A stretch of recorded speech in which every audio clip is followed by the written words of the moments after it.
Durante 23 años, Esteban Ruiz trabajó como guardián del convento de la Inmaculada Concepción en Mérida, creyendo que protegía a santas mujeres dedicadas a Dios. El día antes de su muerte en 1701 Mero escribió una carta que permanecería oculta durante 300 años en los archivos de la Catedral de Yucatán. No eran monjas, nunca lo fueron. Las que llegaban llorando como novias fueron convertidas en mercancía. Las que se resistían, sus gritos se escuchaban toda la noche desde los sótanos. Perdóneme, Señor, porque durante décadas fui cómplice del infierno disfrazado de paraíso.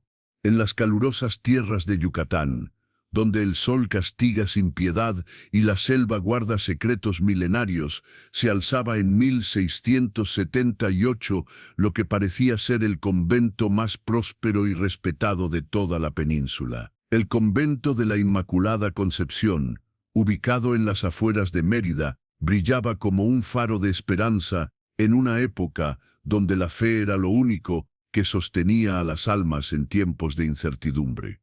Las familias más adineradas de Yucatán, desde los hacendados del Enequén hasta los comerciantes de la capital, competían por demostrar su devoción enviando generosas donaciones a este santo lugar. Creían estar financiando la vida contemplativa de 89 mujeres que habían renunciado al mundo para convertirse en esposas místicas de Cristo. Lo que no sabían era que estaban alimentando con su oro la operación criminal más sofisticada que había visto la Nueva España. Todo comenzó en 1678, cuando Catalina Vázquez, una mujer de 35 años oriunda de Sevilla, llegó a Mérida con documentos aparentemente legítimos que la acreditaban como Sor Magdalena de los Santos, enviada por el obispado de Toledo para establecer un nuevo convento. Su aspecto era el de una monja perfecta, rostro sereno, hábito impecable, y una forma de hablar que combinaba la humildad cristiana con la autoridad de quien había dedicado su vida al servicio divino. Catalina había estudiado cuidadosamente su papel durante años. Había vivido en conventos reales, conocía las oraciones, los rituales, las costumbres, y más importante aún, entendía cómo funcionaba el sistema de donaciones que mantenía estas instituciones. Pero su verdadera vocación no era religiosa. Era una estafadora brillante con una visión que la convertiría en una de las criminales más exitosas de su época. Los documentos que presentó a las autoridades eclesiásticas de Mérida eran falsificaciones magistrales, pero convincentes. Cartas de recomendación del arzobispo de Toledo, sellos oficiales perfectamente imitados, y una historia personal que inspiraba respeto y confianza. Según estos documentos, el convento de la Inmaculada Concepción sería un refugio para jóvenes de familias nobles que deseaban dedicar su vida a Dios, pero también un centro de educación y caridad para las niñas pobres de la región. El proyecto fue recibido con entusiasmo por la élite meridana. Don Alonso Pérez de Montúfar, el hombre más rico de Yucatán, donó el terreno, una propiedad de 5 hectáreas en las afueras de la ciudad, lo suficientemente alejada para garantizar la tranquilidad necesaria para la vida contemplativa, pero lo suficientemente cerca para mantener los vínculos con la comunidad. Otros benefactores contribuyeron con los materiales de construcción, los ornamentos sagrados y una generosa suma inicial para el mantenimiento de las futuras religiosas. La construcción del convento fue un proyecto ambicioso que duró 2 años. Catalina supervisó personalmente cada detalle, asegurándose de que el edificio tuviera todas las características necesarias para su verdadero propósito. Por fuera, era una estructura hermosa y funcional, muros altos de piedra caliza, una capilla con un altar dorado, jardines cuidadosamente diseñados, y celdas que parecían diseñadas para la meditación y el recogimiento. Pero bajo tierra, Catalina había ordenado la construcción de un segundo nivel que los planos oficiales nunca mencionaron. Estos sótanos incluían una red de habitaciones conectadas por túneles, celdas de detención disfrazadas, como espacios de almacenamiento, y lo más inquietante, una sala equipada con cadenas, grilletes y otros instrumentos que no tenían nada que ver con la vida religiosa. Para dar credibilidad a su operación, Catalina necesitaba personal de confianza. El primer reclutamiento fue Esteban Ruiz, un hombre de 45 años que había trabajado como guardia en haciendas y tenía fama de ser honesto y discreto. Catalina lo convenció de que el convento necesitaba protección contra bandidos y que su trabajo sería simplemente vigilar los perímetros durante la noche. Esteban, viudo y padre de 3 hijos, vio en este trabajo una oportunidad de servir a Dios mientras obtenía un ingreso estable. Lo que no sabía era que Catalina lo había elegido precisamente por su perfil, un hombre desesperado por trabajo, con suficiente experiencia para ser útil, pero no demasiado educado como para hacer preguntas incómodas.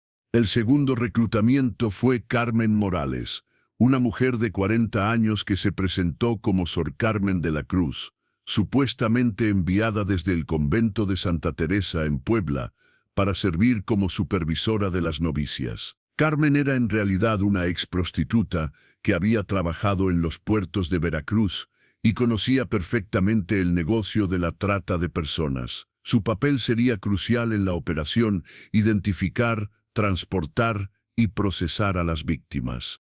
El tercer cómplice fue el doctor Bernardo Villas, un médico que había perdido su licencia en Ciudad de México por prácticas cuestionables y había llegado a Yucatán buscando una segunda oportunidad. Catalina le ofreció trabajo como médico del convento con un salario generoso y sin preguntas sobre su pasado. A cambio, él proporcionaría los servicios médicos necesarios para mantener a las mercancías en las condiciones requeridas. En mayo de 1680, el convento de la Inmaculada Concepción abrió oficialmente sus puertas con una ceremonia que atrajo a toda la sociedad meridana. El obispo local, Monseñor Francisco de Aguirre, bendijo las instalaciones y celebró una misa solemne en presencia de las autoridades civiles y religiosas. Catalina, interpretando su papel de Sor Magdalena con maestría, pronunció un discurso emotivo sobre la misión del convento y su compromiso de formar novias dignas de Cristo. Pero las primeras monjas que se instalaron en el convento no eran voluntarias. Fueron jóvenes secuestradas durante los meses anteriores en operaciones cuidadosamente planificadas por Carmen Morales y sus contactos en las redes criminales de la región. El método era siempre similar: identificar jóvenes de familias humildes, pero con cierta educación, crear situaciones donde pudieran ser atraídas lejos de sus hogares, con falsas promesas de trabajo o matrimonio, y finalmente transportarlas al convento bajo la cobertura de la oscuridad. Una vez en el convento, estas jóvenes eran sometidas a un proceso que Catalina había diseñado meticulosamente. Primero, eran rapadas y vestidas con hábitos de monja. Luego, eran fotografiadas individualmente y en grupos para crear las evidencias visuales que se enviarían a los benefactores. Estas fotografías mostraban rostros serenos y devotos, cuidadosamente posados, para transmitir la imagen de santidad que los donantes esperaban ver.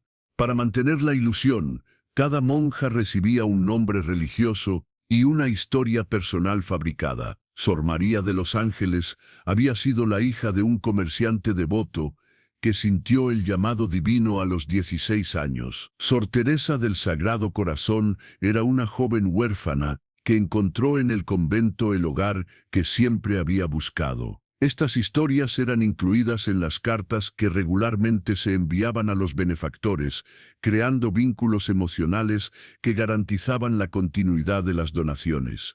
Pero la realidad para estas mujeres era muy diferente.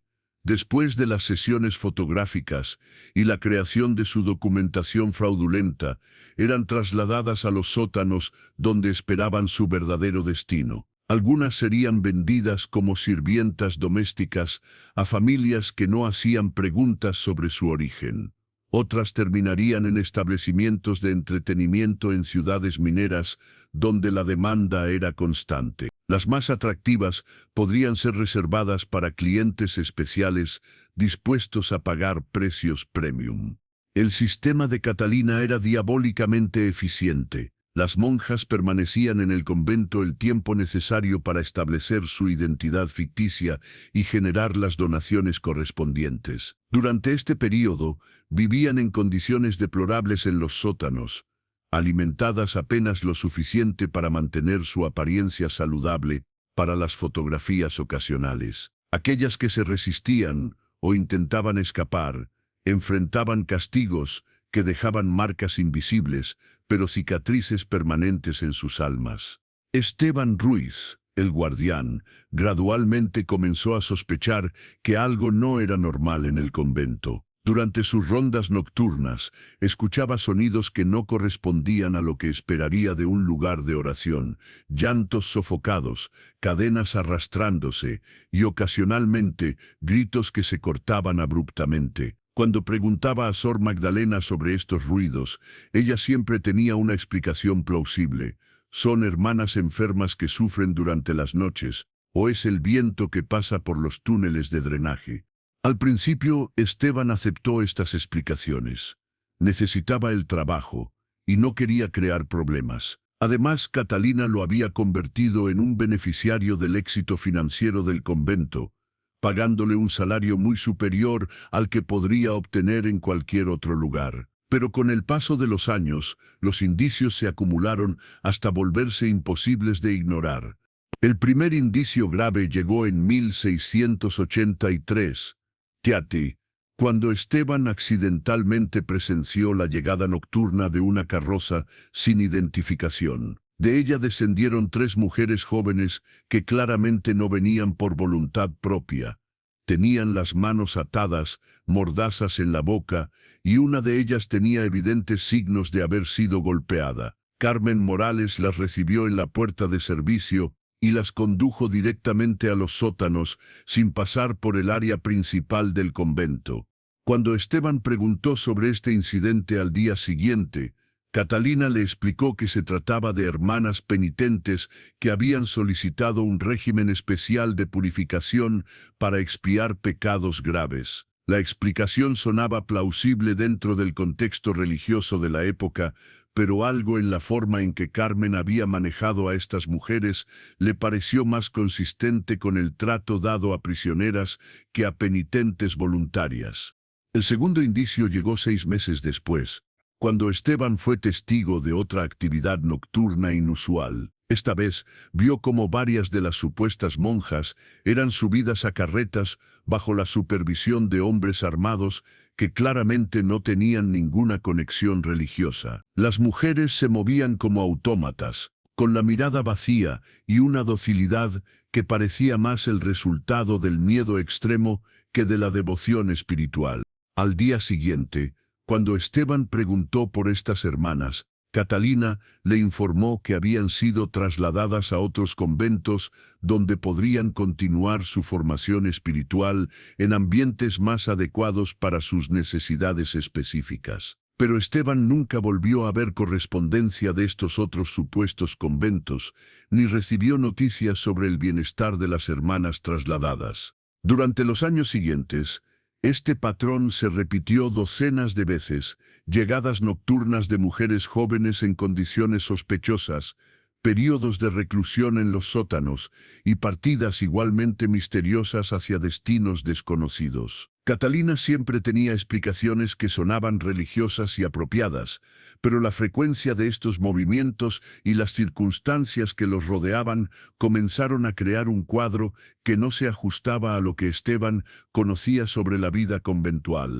El punto de inflexión llegó en 1689, cuando Esteban descubrió por accidente una de las habitaciones de los sótanos que se suponía era un almacén para los suministros del convento. Lo que encontró no fueron provisiones religiosas, sino cadenas fijadas a las paredes, jergones manchados de sangre y una colección de objetos personales que claramente habían pertenecido a diferentes mujeres jóvenes, medallas religiosas, anillos de matrimonio, mechones de cabello de diferentes colores. Esta habitación no tenía nada que ver con la vida religiosa. Era, sin lugar a dudas, una celda de detención diseñada para mantener prisioneras a las mujeres antes de su procesamiento. Los grilletes estaban desgastados por el uso frecuente. Las paredes tenían marcas de arañazos que sugerían desesperación, y el olor que impregnaba el espacio hablaba de sufrimiento humano prolongado. Esteban se enfrentó entonces a una decisión que definiría el resto de su vida. Podía confrontar directamente a Catalina con lo que había descubierto, arriesgándose a convertirse él mismo en una víctima. Podía intentar escapar e informar a las autoridades, sabiendo que su testimonio como cómplice involuntario podría no ser creído. O podía continuar fingiendo ignorancia, manteniendo su trabajo y su seguridad personal, pero convirtiéndose conscientemente en cómplice de crímenes que ahora entendía claramente. La decisión que tomó Esteban fue quizás la más cobarde, pero también la más humana. Continuó trabajando en el convento, pero comenzó a documentar secretamente todo lo que observaba. Durante los siguientes 12 años, llevó un registro detallado de las llegadas y partidas, los nombres ficticios asignados a las víctimas, las fechas de las transacciones, y cualquier información que pudiera algún día servir para hacer justicia. Esta documentación secreta se convirtió en una obsesión que consumía cada momento libre de Esteban. Escribía en pequeños trozos de papel que escondía en lugares seguros, memorizaba fechas y nombres, y gradualmente construyó un archivo que revelaba la verdadera magnitud de la operación criminal de Catalina. Según los registros de Esteban, entre 1680 y 1700, un mínimo de 347 mujeres jóvenes pasaron por el convento de la Inmaculada Concepción. De estas, solo 89 mantuvieron identidades ficticias como monjas durante periodos prolongados para efectos de las donaciones. El resto fueron procesadas y enviadas a sus destinos finales en periodos que variaban entre una semana y 6 meses, dependiendo de la demanda del mercado y las características específicas de cada víctima. Las edades de las víctimas oscilaban entre los 14 y los 25 años, con la mayoría concentrada en el rango de 16 a 20 años. Provenían de diferentes estratos sociales, hijas de artesanos, trabajadoras domésticas, jóvenes viudas, huérfanas de instituciones benéficas e incluso algunas mujeres de familias acomodadas que habían sido atraídas con promesas falsas de matrimonios ventajosos. El sistema de precios que Catalina había establecido era sofisticado y basado en una evaluación fría de las características de cada víctima. Las mujeres más jóvenes y atractivas comandaban precios premium, especialmente si tenían cierta educación o habilidades especiales como bordado, música o lectura. Las que tenían defectos físicos o mostraban signos de resistencia psicológica eran vendidas a precios reducidos para trabajos más duros. Los compradores formaban una red que se extendía por toda la Nueva España y más allá. Incluían hacendados que necesitaban trabajadores domésticos discretos, operadores de establecimientos de entretenimiento en ciudades mineras, comerciantes que las transportaban a mercados más lejanos, e incluso algunos funcionarios corruptos que las utilizaban para propósitos personales.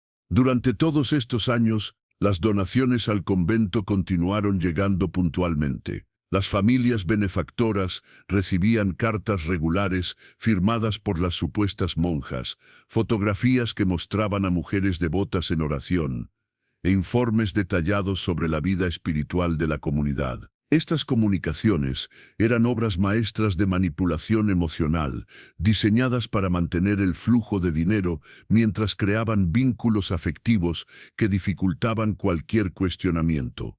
Doña Mercedes Ayala, una de las benefactoras más generosas, mantenía correspondencia regular con Sor Teresa de Jesús, una joven que supuestamente había ingresado al convento después de quedar huérfana en una epidemia. Durante 6 años, doña Mercedes recibió cartas conmovedoras que describían la vida espiritual de Teresa, sus progresos en la vida contemplativa y su gratitud por las donaciones que permitían mantener el convento. Lo que doña Mercedes no sabía era que Sor Teresa de Jesús era en realidad 3 mujeres diferentes que habían sido procesadas sucesivamente, manteniendo la continuidad de la correspondencia, incluso después de haber sido vendidas y reemplazadas. Don Rodrigo de Herrera, otro benefactor importante, financiaba específicamente la educación de las novicias pobres, creyendo que su dinero servía para enseñar a leer y escribir a jóvenes desfavorecidas. Los informes que recibía sobre el progreso de sus protegidas incluían detalles sobre sus avances académicos, sus desarrollos espirituales y sus preparativos para los votos finales. En realidad, su dinero financiaba las operaciones de secuestro y transporte que alimentaban el negocio criminal de Catalina. El sistema de Catalina también incluía una sofisticada red de comunicaciones que le permitía coordinar operaciones a lo largo de grandes distancias. Mantenía contactos regulares con socios en Campeche, Veracruz, Puebla y hasta La Habana, intercambiando información sobre demanda, precios y oportunidades de negocio. Estas comunicaciones se disfrazaban como correspondencia entre instituciones religiosas, utilizando códigos y terminologías que parecían apropiadas para el contexto eclesiástico. Pero en 1700, varios factores comenzaron a converger para amenazar la operación que Catalina había construido tan cuidadosamente durante 2 décadas. El primero fue el envejecimiento de los principales cómplices. Carmen Morales, ahora de 60 años, comenzaba a mostrar signos de deterioro mental que la hacían menos confiable. El doctor Villas había desarrollado un problema con la bebida que comprometía su discreción. Y Esteban, ahora de 68 años, se había vuelto cada vez más introspectivo y religioso, lo que preocupaba a Catalina. El segundo factor fue el creciente escrutinio de las autoridades eclesiásticas. El nuevo obispo de Yucatán, Monseñor Alonso de Cuevas, era conocido por su celo reformista y su intención de revisar personalmente todas las instituciones religiosas de su diócesis. A diferencia de su predecesor, que había mantenido una supervisión relativamente laxa, Monseñor de Cuevas había anunciado su intención de realizar inspecciones detalladas y sin previo aviso. El tercer factor fue la aparición de testimonios contradictorios en la comunidad. Algunas familias habían comenzado a hacer preguntas incómodas sobre parientes que habían desaparecido misteriosamente en circunstancias que coincidían con los métodos de reclutamiento de Carmen Morales. Aunque estos testimonios no constituían evidencia directa contra el convento, creaban un ambiente de sospecha que podría eventualmente atraer la atención de investigadores.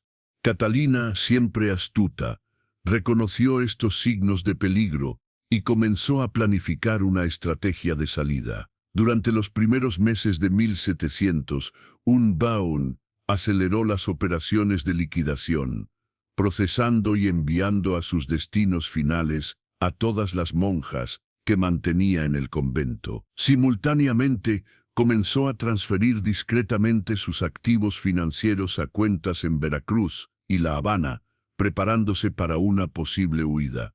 Pero no había considerado la posibilidad de que Esteban, después de más de 2 décadas de complicidad silenciosa, finalmente decidiera actuar según su conciencia. El anciano guardián, aquejado por una enfermedad que sabía terminal, había llegado a la conclusión de que no podía morir llevándose el secreto de los crímenes que había presenciado. En febrero de 1701 y Esteban comenzó a escribir su confesión completa. Trabajaba en secreto durante las largas noches de guardia, documentando no solo lo que había observado directamente, sino también proporcionando contexto histórico, nombres de víctimas que recordaba, fechas de transacciones específicas y detalles sobre la red de cómplices y compradores. Esta confesión se convirtió en un documento de más de 50 páginas que constituía una evidencia devastadora contra toda la operación. Pero Esteban sabía que simplemente escribir esta confesión no sería suficiente. Necesitaba asegurarse de que llegara a manos de alguien con el poder y la voluntad de actuar según su contenido. Después de considerar varias opciones, decidió confiar en el padre Miguel de Aguirre, un joven sacerdote que había llegado recientemente a Mérida y tenía fama de ser incorruptible y valiente. El padre de Aguirre era sobrino del anterior obispo y había sido educado en seminarios de España, donde había desarrollado un compromiso profundo con la justicia social y la protección de los vulnerables. Su llegada a Yucatán había sido específicamente solicitada por Monseñor de Cuevas, quien necesitaba clérigos de confianza para apoyar sus esfuerzos de reforma. En marzo de 1701 Esteban se las arregló para encontrarse secretamente con el padre de Aguirre en la Catedral de Mérida. Durante esta reunión, le entregó no solo la confesión escrita, sino también una llave que proporcionaba acceso a los sótanos del convento donde habían ocurrido los crímenes más graves. Le explicó que estaba muriendo y que no podía esperar más tiempo para revelar la verdad, pero también le advirtió sobre los peligros que enfrentaría al actuar según esta información. El padre de Aguirre, inicialmente escéptico ante acusaciones tan graves contra una institución aparentemente respetable, decidió investigar discretamente antes de tomar acciones más dramáticas. Durante las siguientes semanas, visitó a varias de las familias benefactoras del convento, haciendo preguntas cuidadosas sobre sus comunicaciones con las supuestas monjas. También consultó los registros oficiales del obispado, buscando inconsistencias o irregularidades en la documentación del convento. Lo que encontró confirmó las sospechas más graves de Esteban. Varios benefactores mencionaron aspectos inusuales en su correspondencia con las monjas, cambios inexplicables en la caligrafía de cartas, supuestamente escritas por la misma persona, referencias a eventos o personas que no correspondían con las historias personales previamente establecidas, y una rotación anormalmente alta de hermanas que aparentemente se trasladaban frecuentemente a otros conventos. Los registros del obispado revelaron aún más irregularidades. No existían documentos originales que respaldaran la fundación del convento, solo copias que podrían haber sido falsificadas. Las credenciales de Sor Magdalena de los Santos no podían ser verificadas con las autoridades de Toledo, que no tenían registro de haber enviado ninguna monja a Yucatán. Y los informes financieros del convento mostraban ingresos que eran imposiblemente altos para una institución de su tamaño supuesto. Con esta evidencia preliminar, el padre de Aguirre decidió informar directamente a Monseñor de Cuevas, quien autorizó una investigación formal y discreta. La estrategia acordada fue realizar una inspección sorpresa del convento, utilizando la autoridad episcopal para acceder a todas las instalaciones, incluidas las áreas que normalmente estaban cerradas a visitantes externos. Mientras tanto, Esteban continuaba con sus rutinas normales en el convento, pero su estado de salud se deterioraba rápidamente. La enfermedad que lo aquejaba, probablemente cáncer según las descripciones de sus síntomas, avanzaba más rápido de lo que había anticipado. Esto creó una urgencia adicional, ya que Esteban era el único testigo directo que podía proporcionar detalles específicos sobre las operaciones criminales. En las primeras semanas de marzo de 1701, Catalina comenzó a sospechar que algo había cambiado en el comportamiento de Esteban. El anciano guardián se mostraba más nervioso, evitaba el contacto visual directo, y ocasionalmente se le sorprendía observando con expresiones que parecían evaluativas o acusatorias. Aunque no tenía evidencia específica de traición, la intuición que había mantenido su operación secreta durante tantos años le advertía sobre un peligro creciente. La respuesta de Catalina fue característica de su personalidad. En lugar de confrontar directamente a Esteban, decidió acelerar la liquidación final de su operación. Durante la segunda semana de marzo, las últimas 8 mujeres que mantenía en el convento fueron discretamente trasladadas a carretas y enviadas a destinos no revelados. Simultáneamente, comenzó a destruir documentación comprometedora y a empacar sus posesiones más valiosas. Pero Catalina había subestimado tanto la determinación de Esteban como la velocidad con que las autoridades eclesiásticas podían actuar una vez alertadas. El 15 de marzo de 1701, Monseñor de Cuevas, acompañado por el padre de Aguirre y 2 funcionarios del tribunal eclesiástico, se presentó en el convento de la Inmaculada Concepción para realizar la inspección que sellaría el destino de la operación criminal. La inspección comenzó en las áreas públicas del convento, donde todo parecía normal y apropiado. La capilla estaba impecablemente mantenida, las celdas de las supuestas monjas mostraban signos de ocupación reciente, y los jardines reflejaban el cuidado de una comunidad devota. Catalina, interpretando su papel de Sor Magdalena hasta el final, recibió a los visitantes con la mezcla apropiada de humildad y dignidad. Pero cuando Monseñor de Cuevas solicitó acceso a los sótanos y las áreas de almacenamiento, la fachada de Catalina comenzó a mostrar fisuras. Sus explicaciones sobre por qué ciertas áreas estaban temporalmente inaccesibles sonaban ensayadas y defensivas. Cuando el padre de Aguirre produjo la llave que Esteban le había proporcionado y explicó que tenían información sobre actividades irregulares en estas áreas, la compostura de Catalina se desplomó completamente. Lo que encontraron en los sótanos confirmó las peores sospechas basadas en la confesión de Esteban. Las celdas de detención, aunque habían sido parcialmente limpiadas, aún mostraban evidencia clara de uso reciente, cadenas fijadas a las paredes, manchas en el suelo que parecían sangre, objetos personales abandonados, y un olor que sugería la presencia reciente de muchas personas en condiciones de hacinamiento. Más importante aún, encontraron documentos que Catalina no había tenido tiempo de destruir completamente. Entre estos se incluían listas de nombres con códigos que aparentemente correspondían a precios, cartas de compradores utilizando terminología comercial que no tenía nada que ver con asuntos religiosos, y correspondencia con socios en otras ciudades que revelaba la extensión de la red criminal.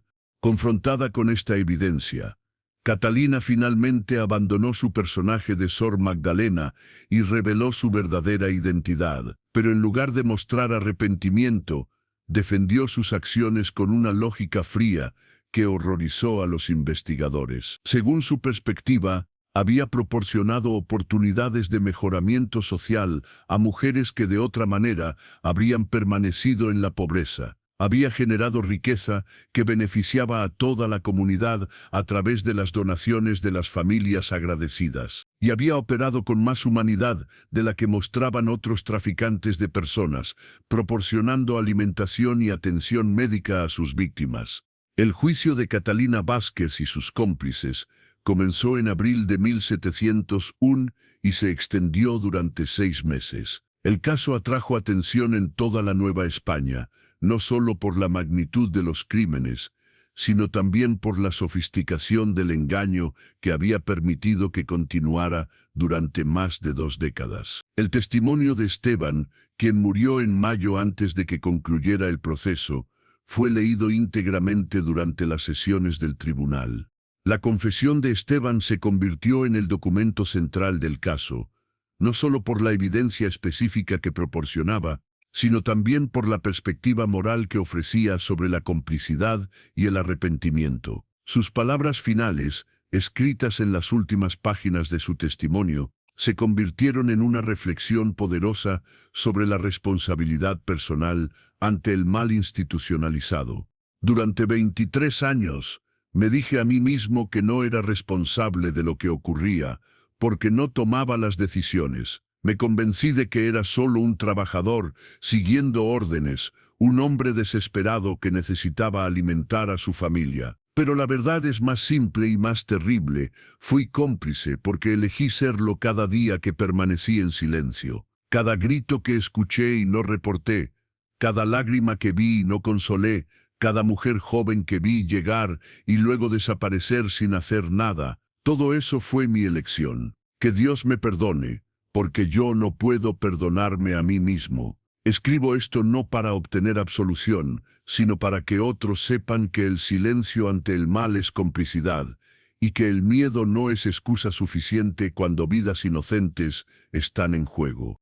Carmen Morales, la supuesta Sor Carmen de la Cruz, intentó defender su participación alegando que había sido víctima de chantaje por parte de Catalina, quien supuestamente tenía conocimiento de sus actividades criminales anteriores en Veracruz. Pero la evidencia presentada durante el juicio demostró que había sido una participante activa y entusiasta, responsable directa del secuestro y transporte de al menos 150 de las víctimas. El doctor Bernardo Villas presentó una defensa diferente, argumentando que había proporcionado atención médica legítima a las mujeres del convento y que desconocía el verdadero propósito de la institución. Sin embargo, los testimonios de algunas víctimas, que lograron ser localizadas, revelaron que había participado en procedimientos médicos diseñados específicamente para mantener a las mujeres en condiciones de ser comercializadas, incluyendo tratamientos para borrar evidencia de violencia física y administración de sedantes durante los transportes. El aspecto más perturbador del juicio fue la revelación de la extensión de la red de compradores y cómplices. La documentación incautada en el convento proporcionó nombres de más de 200 personas que habían participado en diferentes aspectos de la operación criminal: compradores directos, intermediarios, transportistas, funcionarios corruptos que habían proporcionado documentación falsa, e incluso algunos miembros del clero que habían facilitado el movimiento de víctimas entre diferentes regiones. Don Alonso Pérez de Montúfar, el benefactor que había donado el terreno original para el convento, fue interrogado exhaustivamente sobre su conocimiento de las actividades criminales. Aunque no se encontró evidencia de participación directa, su testimonio reveló una negligencia culpable. Había recibido múltiples reportes de actividades sospechosas en la propiedad que había donado, pero había elegido no investigar para proteger la reputación de la obra piadosa que había patrocinado. Doña Mercedes Ayala, la benefactora que había mantenido correspondencia con Sor Teresa de Jesús, proporcionó uno de los testimonios más emotivos del juicio. Cuando se le mostraron las cartas que había recibido durante años, identificó múltiples inconsistencias que había notado, pero había elegido ignorar: cambios en la caligrafía, referencias culturales que no correspondían con el origen supuesto de la monja, y detalles sobre la vida conventual que no se ajustaban a lo que conocía de otras instituciones religiosas. «Me engañé a mí misma», declaró doña Mercedes ante el tribunal, «porque quería creer que mi dinero estaba haciendo el bien. Cuando notaba inconsistencias en las cartas, me decía que debían ser errores menores. Cuando escuchaba rumores sobre actividades extrañas en el convento, los descartaba como chismes maliciosos. La verdad es que no quería saber la verdad, porque habría requerido que actuara, y actuar habría sido incómodo». El juicio también reveló detalles específicos sobre el destino de muchas de las víctimas. A través de la red de documentación de Catalina y el testimonio de informantes que recibieron inmunidad a cambio de cooperación, los investigadores pudieron rastrear el destino de aproximadamente 200 de las 347 mujeres que habían pasado por el convento. Algunas habían terminado en haciendas remotas donde trabajaban en condiciones de esclavitud virtual, mantenidas como sirvientas, pero sin salario ni libertad para abandonar sus puestos. Otras habían sido vendidas a establecimientos de entretenimiento en ciudades mineras, donde la esperanza de vida promedio no superaba los 5 años debido a las condiciones extremas. Un grupo significativo había sido transportado a puertos como Veracruz y Acapulco, donde fueron embarcadas hacia destinos en el Caribe, Centroamérica e incluso Filipinas. Estas mujeres desaparecieron completamente de cualquier registro, convirtiéndose en fantasmas cuyo destino final nunca sería conocido. Pero también hubo historias de supervivencia que proporcionaron algo de esperanza en medio del horror. Aproximadamente 30 mujeres lograron escapar de sus compradores en diferentes momentos y circunstancias. Algunas fueron rescatadas por familiares que nunca dejaron de buscarlas. Otras encontraron protección en instituciones religiosas legítimas después de revelar su historia. Unas pocas lograron reconstruir vidas independientes, cambiando sus identidades y estableciéndose en comunidades donde nadie conocía su pasado. Una de estas supervivientes, identificada en los registros del juicio solo como María de la Soledad, proporcionó un testimonio devastador sobre las condiciones dentro del convento. Describió cómo las mujeres vivían en celdas subterráneas con capacidad para 3 personas, pero que frecuentemente alojaban a 6 o 7. La alimentación consistía en una comida diaria de tortillas duras y agua, ocasionalmente suplementada con frijoles cuando era necesario mantener a las prisioneras en mejor condición física para las fotografías o las ventas. El régimen de castigos que Catalina había implementado para mantener el control era sistemáticamente cruel. Las mujeres que se resistían o intentaban escapar eran sometidas a aislamiento en celdas aún más pequeñas y oscuras, donde permanecían durante días sin alimento. Aquellas que intentaban comunicarse con el exterior recibían golpizas que dejaban marcas internas, pero no visibles externamente. Las que mostraban signos de depresión extrema o pensamientos suicidas eran medicadas por el doctor Villas con sustancias que las mantenían en un estado de docilidad forzada. Pero quizás el aspecto más cruel del sistema de Catalina era la manipulación psicológica que utilizaba para quebrar la resistencia de sus víctimas. Les decía que sus familias habían sido informadas de que habían muerto en accidentes, que nadie las estaba buscando, y que su única posibilidad de supervivencia era cooperar completamente con el sistema. Algunas mujeres eran forzadas a escribir cartas a sus familias, explicando que habían elegido la vida religiosa voluntariamente, cartas que nunca se enviaban, pero que servían para convencerlas de que habían cortado definitivamente sus conexiones con su vida anterior. El testimonio de María de la Soledad también reveló la existencia de una jerarquía entre las prisioneras. Catalina había establecido un sistema donde las mujeres que cooperaban completamente y ayudaban a controlar a las recién llegadas recibían privilegios menores, mejor comida, celdas menos hacinadas y ocasionalmente permiso para pasar tiempo en las áreas superiores del convento, durante las horas cuando no había visitantes. Esta estrategia de divide y vencerás había sido efectiva para mantener el orden entre las víctimas, ya que creaba incentivos para la colaboración y hacía más difícil la organización de resistencia colectiva. Algunas mujeres se convertían en supervisoras informales de otras, reportando intentos de escape o expresiones de rebeldía a cambio de un tratamiento ligeramente menos brutal. El juicio de Catalina Vázquez concluyó en octubre de 1701 con sentencias que reflejaban la gravedad de los crímenes cometidos. Catalina fue condenada a muerte por múltiples cargos de secuestro, tráfico de personas, fraude y sacrilegio. La sentencia especificaba que sería ejecutada por garrote vil en la plaza principal de Mérida, después de ser sometida a degradación pública, donde su verdadera identidad y sus crímenes serían proclamados ante la comunidad que había engañado durante tantos años. Carmen Morales recibió una sentencia de prisión perpetua en un convento penitenciario en Ciudad de México, donde viviría el resto de sus días en aislamiento, realizando trabajos forzados para reparar una pequeña fracción del daño que había causado. El doctor Villas fue condenado a 20 años de prisión y la pérdida permanente de su licencia médica, con la prohibición adicional de ejercer cualquier profesión relacionada con la atención de personas vulnerables.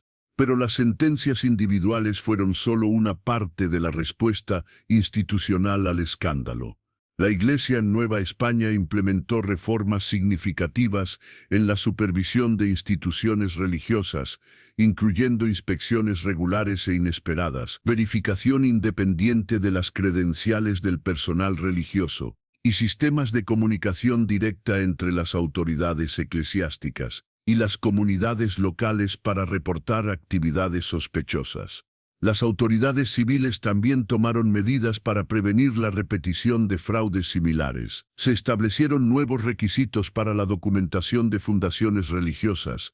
Se crearon sistemas de verificación cruzada entre diferentes jurisdicciones y se implementaron penas más severas para funcionarios que facilitaran actividades criminales a través de corrupción o negligencia. El caso también tuvo un impacto profundo en la sociedad colonial de Yucatán. Las familias que habían sido benefactoras del convento enfrentaron no solo la pérdida de las donaciones que habían hecho durante años, sino también el escrutinio social sobre su falta de diligencia en verificar el destino de su dinero. Algunas de estas familias establecieron fondos para buscar y rescatar a las víctimas que aún pudieran ser localizadas, aunque estos esfuerzos tuvieron un éxito limitado debido al tiempo transcurrido y la dispersión geográfica de las mujeres vendidas. La ejecución de Catalina Vázquez se llevó a cabo el 15 de noviembre de 1701, exactamente 8 meses después de que su fraude fuera descubierto. Ante una multitud que incluía a muchas de las familias que había engañado, Catalina mantuvo su compostura hasta el final, negándose a mostrar arrepentimiento e insistiendo en que sus acciones habían sido racionales y justificadas dentro del contexto económico y social de la época. Sus últimas palabras, registradas por el escribano del tribunal, fueron: «He proporcionado más oportunidades reales a mujeres pobres de las que les habría dado una sociedad que las considera mercancías desechables. Si mi método fue cruel, fue porque la alternativa para ellas era la muerte lenta por hambre o enfermedad. Al menos yo les di valor y propósito, aunque no fuera el que habrían elegido». Estas palabras finales generaron debate incluso entre los observadores contemporáneos. Algunos las interpretaron como la justificación final de una criminal irredenta que se negaba a reconocer la humanidad de sus víctimas. Otros sugirieron que contenían una crítica social válida sobre las limitadas opciones disponibles para las mujeres pobres en la sociedad colonial, aunque expresada por alguien que había explotado cruelmente esas limitaciones en lugar de trabajar para cambiarlas. El edificio del convento de la Inmaculada Concepción fue demolido por orden de las autoridades eclesiásticas en diciembre de 1700. La demolición fue realizada públicamente con la participación de miembros de la comunidad que fueron invitados a ayudar en la destrucción simbólica de una estructura que había representado el engaño y la crueldad disfrazados de santidad. En el sitio donde había estado el convento se construyó una capilla memorial dedicada a las víctimas del fraude. Esta capilla, completada en 1703, contenía placas con los nombres de todas las víctimas que pudieron ser identificadas, junto con una oración por aquellas cuyas identidades se habían perdido para siempre. También incluía una transcripción completa de la confesión de Esteban Ruiz, preservada como testimonio histórico y advertencia moral para futuras generaciones. La capilla memorial se convirtió en un lugar de peregrinación para familias que habían perdido hijas en circunstancias misteriosas, no solo en Yucatán, sino en toda la región. Aunque muchas de estas desapariciones no estaban directamente relacionadas con el fraude de Catalina, la capilla proporcionó un espacio para el duelo y la memoria de mujeres cuyas vidas habían sido interrumpidas por la violencia y la explotación. Los documentos del juicio, incluyendo la confesión completa de Esteban Ruiz, fueron preservados en los archivos del Arzobispado de Yucatán, donde permanecieron accesibles para investigadores y historiadores durante los siglos siguientes. Estos documentos se convirtieron en una fuente crucial para el estudio de la criminalidad organizada en la época colonial y la explotación sistemática de mujeres vulnerables.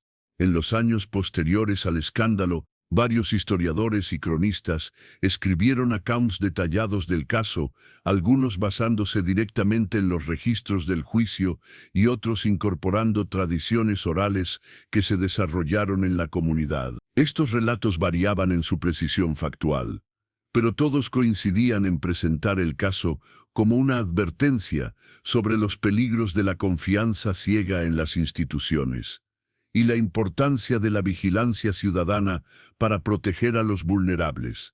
El legado más duradero del caso de las 89 novias de Cristo no fueron las reformas institucionales o las memorias físicas, sino el cambio en la conciencia colectiva sobre la responsabilidad social ante el mal institucionalizado. La confesión de Esteban Ruiz, en particular, se convirtió en un texto ampliamente citado en discusiones sobre la complicidad, el arrepentimiento y la responsabilidad moral de los individuos ante sistemas corruptos. Las palabras finales de Esteban resonaron a través de los siglos. El silencio ante el mal es complicidad, y el miedo no es excusa suficiente cuando vidas inocentes están en juego. Estas palabras se convirtieron en un llamado moral que trascendió el contexto específico del caso, aplicándose a cualquier situación donde individuos enfrentan la decisión entre la complicidad silenciosa y la acción arriesgada pero moralmente necesaria. Hoy, más de 300 años después, la historia de las 89 novias de Cristo que nunca existieron sigue siendo relevante como recordatorio de que los criminales más peligrosos a menudo son aquellos que explotan la confianza y la fe de las comunidades. El caso de Catalina Vázquez demostró cómo la sofisticación criminal puede operar durante décadas bajo la protección de instituciones respetables, y cómo la detección y el castigo de tales crímenes requiere no solo la valentía de testigos como Esteban Ruiz, sino también la vigilancia activa de comunidades enteras. La historia también sirve como testimonio del poder transformador del arrepentimiento genuino y la confesión honesta. Aunque Esteban Ruiz no pudo deshacer los daños causados por sus décadas de silencio, su decisión final de revelar la verdad salvó vidas futuras y proporcionó justicia a las víctimas pasadas. Su ejemplo demuestra que nunca es demasiado tarde para elegir la verdad sobre la comodidad, la justicia sobre la seguridad personal y el bien común sobre el beneficio individual. En el pequeño cementerio detrás de la capilla memorial en Mérida, una lápida simple marca la tumba de Esteban Ruiz. La inscripción, basada en sus propias palabras finales, lee: «Aquí yace un hombre que aprendió demasiado tarde que el silencio ante el mal es complicidad. Que su confesión tardía inspire a otros a actuar temprano». Cada año, en el aniversario de su muerte, visitantes desconocidos dejan flores en su tumba, honrando no al cómplice que fue durante tantos años, sino al testigo de la verdad que finalmente decidió ser. La historia de las 89 novias de Cristo permanece como uno de los casos más complejos y perturbadores de la historia criminal colonial de México. No es solo una historia sobre el mal y la explotación, sino también sobre la redención, la responsabilidad y el poder duradero de la verdad para sanar heridas que parecían imposibles de cerrar. Que esta historia nos recuerde que los horrores más grandes a menudo se ocultan detrás de fachadas respetables, que la complicidad silenciosa permite que el mal prospere y que la decisión de hablar la verdad, aunque llegue tarde, siempre conserva el poder de cambiar el mundo.